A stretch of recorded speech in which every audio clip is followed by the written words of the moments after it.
Assalamualaikum warahmatullahi wabarakatuh. Para pemirsa, ketika kita terus-menerus membahas Yusuf Mansur, itu banyak aja yang bertanya, Pak Tabani ini sebenarnya ada apa? Kok Yusuf Mansur itu nggak ditangkap-tangkap? Ya saya menjawab persoalan ini secara serta-merta ya nggak bisa juga. Kenapa gitu? Kalau para pemirsa melihat dalam beberapa bulan belakangan ini itu satu kasus seolah-olah itu dibarter atau menimpa atau ditimpa oleh kasus berikutnya. Lihat aja tuh semenjak bulan apa itu ya? Bulan Oktober atau bulan September gitu. Tahun 2024 sampai sekarang itu banyak kasus-kasus tuh ujung-ujungnya nggak tahu ya, seperti kasus musiman. Dulu itu coba lihat ya, ada kasus judi online, masih ingat nggak tuh? Katanya uang judi itu putarnya 1 tahun itu yang kita baca di majalah Tempo itu sekitar 1.000 triliun gitu. 1.000 triliun, 900-an triliun lah gitu. Itu putarannya itu kan putaran yang besar gitu. Orang berjudi, negara lain dapat untung. Terus yang menjadi tersangkanya siapa? Lalu pada tanggal 20 Oktober kebijakan pemerintah baru terbentuk, kasusnya mencuat sebentar. Mencuat sebentar. Di kantor Kementerian Komdigi sekarang namanya ya. Komunikasi dan Informasi Digital gitu. Itu muncul sebentar, lalu hilang. Terus tersangkanya siapa? Kata mendiang Alvin Lim gitu. Gak ada kasus, kalau gak ada tersangkanya yang kasus besar itu pasti ditutup. Karena gak ada sebuah transaksi besar yang tidak melibatkan petinggi-petinggi di negara ini. Apakah itu jenderal polisi, jenderal tentara, atau pejabat-pejabat tinggi ya mungkin politisi. Udah hilang. Begitu judi online ditutup, kasusnya ditimpa dengan mungkin kita masih ingat juga pinjaman online gitu. Pinjol itu pada tahun 2023 saja kan pinjol tuh ada dua ya, ada yang mendapat surat dari OJK, ada yang liar gitu. Yang dari OJK ini itu pada tahun 2023 dia melepas uangnya itu mungkin ada 70 triliun gitu. Ya, 70 triliun. Dengan pengembalian itu karena resmi 1 bulan itu 10%. Ya kan? 1 bulan 10%. Setahun itu ya 100% lah lebih sedikit gitu. Itu uangnya dari mana ya? Uang generasi muda yang disikat. Pinjaman online gitu. Terus dinyatakan lagi yang ilegal. Ilegal itu per hari mungkin dia mengasih bunga itu bisa 2% atau setidaknya 1%. Kalau sebulan ya 30%. Setahun 360%. Itu bisnis apa? Bisnis gila semua gitu. Terus siapa yang ditangkap? Nggak ada. Dari judi online dimunculkan kasus pinjaman online. Belum lagi reda kasus pinjaman online ini, ya kan? Itu muncul lagi kasus pagar laut. Pagar laut di Tangerang, Kabupaten Tangerang gitu.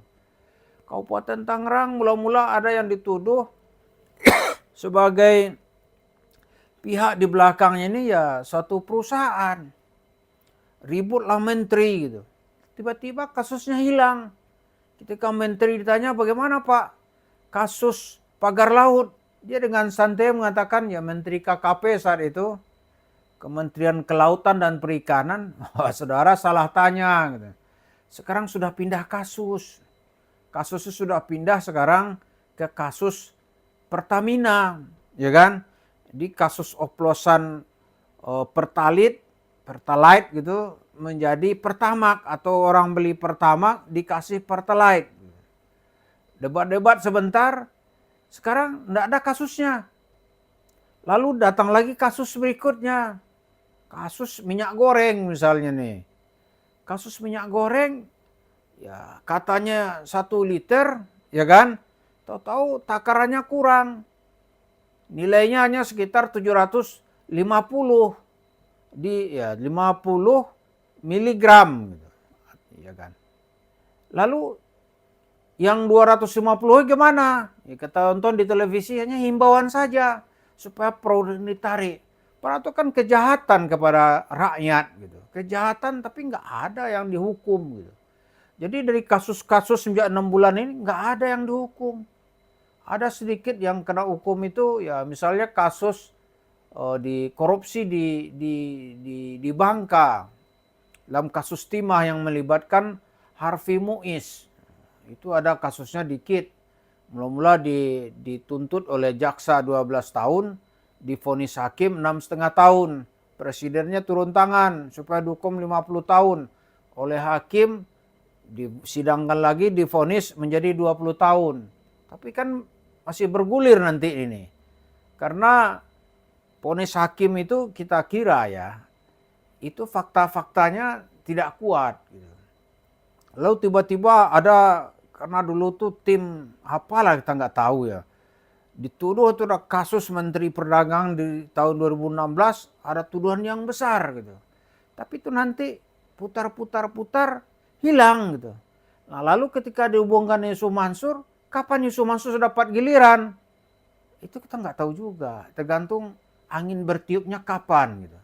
Sebab kalau dari masyarakat sudah cukup mengemukakan fakta-fakta, data-data, ini loh orang yang merusak masyarakat gitu. Dan bagi kita ya, kasus ini tetap kita akan suarakan terus karena ini membawa nama agama dan berhubungan langsung dengan orang kecil. Ya kan? Membawa nama agama dan berhubungan langsung orang kecil itu akan merusak nilai-nilai agama itu sendiri, dalam hal ini Islam. Nah, jadi perbuatan Yusuf Mansur itu langsung merusak citra Islam. Karena itu kita mengangkatnya. Jadi walaupun sekarang ini kasusnya belum diangkat, dia masih bisa cengengesan di warung stick and shake-nya yang dianggap sebagai kerja Allah gitu. Tapi lihat aja begitu ada perubahan, biasanya dia akan ketar-ketir. Sekarang peristiwa yang membuat Yusuf Mansur itu ketar-ketir, itu adalah dilaporkannya bosnya gitu. Itu bos dari MNC Group, itu Haritanu Sudibyo yang juga satu partai dengan Yusuf Mansur, digugat oleh CMNP yang mengelola jalan tol yang dipimpin oleh Yusuf Hamka. Dia menggugat dan melaporkan ke Kapolda Metro Jaya, Haritanu Sudibyo ini telah menggelapkan uangnya atau telah melakukan diduga tindakan penipuan, yaitu 103 triliun. Nah di saham-saham Haritanu ini ada uang Yusuf Mansur. Maka Yusuf Mansur ketar-ketir gitu. Jadi dia tiduran aja sekarang. Sambil kepalanya dia ikat dan hidungnya pakai selang pernapasan gitu. Kenapa? Karena ada potensi kerugiannya itu sekitar 68 miliar. Oh itu ngeri sekali dia. Itu baru satu emiten. Yang dulu kita tahu dia berbelanja itu 80 miliar sekali transaksi. Ternyata sahamnya itu hancur. Wah dia ngeri. Dia mau bilang malaikat diutus Tuhan untuk mencuri uangnya di bursa saham, dia nggak berani lagi. Tapi kalau bagi kita ya, kenapa Yusuf Mansur nggak berteriak lagi aja, ini Tuhan sedang menguji gitu kan. Biar stresnya sedikit hilang gitu. Karena itu kita lihat sekarang ini ya keuntungan yang dia dapat dari warung stick and shake-nya itu bagi dia seolah-olah itu tidak berarti gitu. Karena ada jumlah uang yang cukup besar yang terancam hilang tak berbekas. Tapi kalau kita lihat ya bagi Yusuf Mansur uang-uang segitu itu kecil buat dia. Karena dia duitnya kan triliunan. Jadi uang-uang sedikit hilang kalau pandangan kita ya itu sedikit gitu. Tapi kalau kita lihat itu cara Allah gitu ya.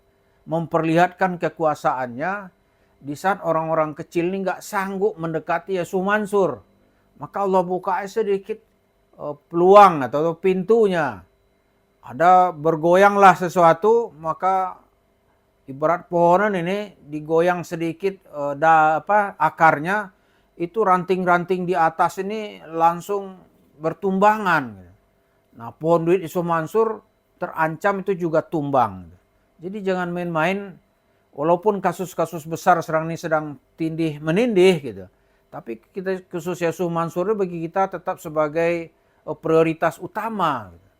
Karena ini menyangkut kehidupan kita sebagai umat Islam. Islam tentu saja menolak cerita-cerita khurafat dan palsu yang digunakan oleh Yusuf Mansur untuk mendapatkan uang. Nah, sekarang Allah perlihatkan lo akan terancam dengan kehilangan uang. Maka warung steak and shake itu kalau ini benar terjadi, maka dia akan rungkat dalam waktu yang tidak begitu lama. Terima kasih. Assalamualaikum warahmatullahi wabarakatuh.